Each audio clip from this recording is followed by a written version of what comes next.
si Mr. Gary Valenciano and the Primetime King, Mr. Coco Martin! At sa buong cast and crew of FPJs, Batang Quiapo, para sa'yo, Coco Martin, kung kayo ay nagpapasalamat. Kami rin lahat ay nagpapasalamat sa inyong lahat. Maraming salamat sa pagpapakita ng pagiging matatag, palaban, at may paninindigan sa inyong #1 teleserye, FPJs Batang Quiapo. Maraming salamat and congratulations sa inyong lahat. Ang tindi, kung kapamilya, kung naririnig nyo lamang po yung sigawan na dito sa loob ng studio kanina at saka yung saya ng taong bayan dahil sa ginawa nyo po. Grabe, paniguradong punong-puno na pasalamat ang puso ni Tanggol. Ano po ba ang gusto nyong sabihin sa sambayan ng Pilipino? Direk.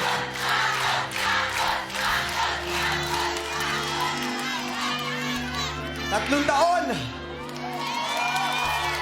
Gabi-gabi po sinamahan nyo kami sa inyong mga tahanan. Punong-puno ng pagmamahal at suporta po ang ibinigay nyo sa amin. Kahit saan man po kaming istasyon mapadpad, nandyan pa rin po kayo. At hindi nyo kami binitawan. Nagpapasalamat po ako sa ABS-CBN.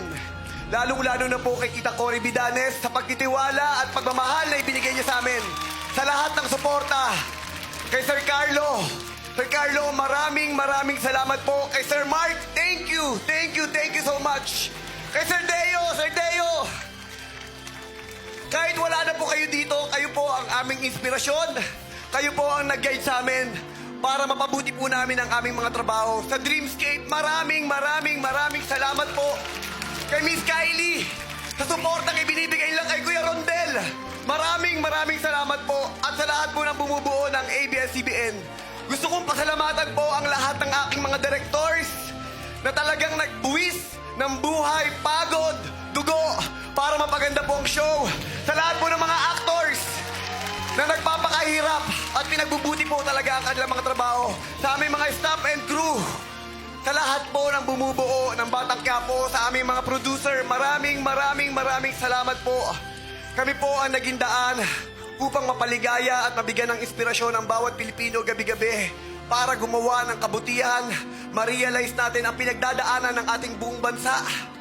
At sa pamamagitan ng show na to, napakarami na nabigyan ng trabaho. Kaya maraming salamat po talaga sa lahat ng mga Pilipino. Kayo po ang dahilan kung bakit patuloy kami lumalaban. At gusto ko pong pasalamatan, syempre po, si Mr. Gary B. Kuya Gary, maraming salamat po. Sobra. Napakalaki po ng utang na loob po namin sa inyo. Sobra, Kuya Gary. I love you.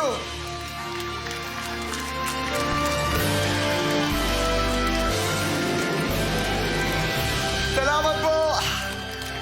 Pasensya na kayo. Gusto ko lang samantalayin ang pagkakataong ito. Dahil po talaga pinaghihirapan namin ang show ng Batang Quiapo. Hindi lang siya trabaho para sa amin. Hindi lang siya teleserye na pinanonood nyo sa gabi-gabi. Talagang ginawa po namin siyang pamilya. Ginawa po namin siyang buhay na po namin. Ginagawa po namin yung pinaka-best namin para mapaglingkuran kayo, mapasaya kayo, at maramdaman po ninyo ang paghihirap na ginagawa namin sa gabi-gabi sa programang ito. Kaya maraming salamat po sa lahat ng mga Pilipino. Thank you so much po and God bless you po para po sa ating lahat. I love you. Maraming salamat, Coco, at sa lahat ng bumubuo ng FPJs Batang Quiapo, mula sa mga direktor, cast, and crew. Palakpakan po natin sila! Tanggol! Maraming salamat, Mr. Coco Martin, at congratulations sa lahat ng bumubuo at naging bahagi ng FPJs Batang Quiapo! Kapamilya, abangan po natin ang huling linggo ng FPJs Batang Quiapo, ang huling laban ni Tanggol. Again, kapamilya, malabangan po natin ang powerhouse cast ng FPJs Batang Quiapo. Thank you so much, guys. Thank you.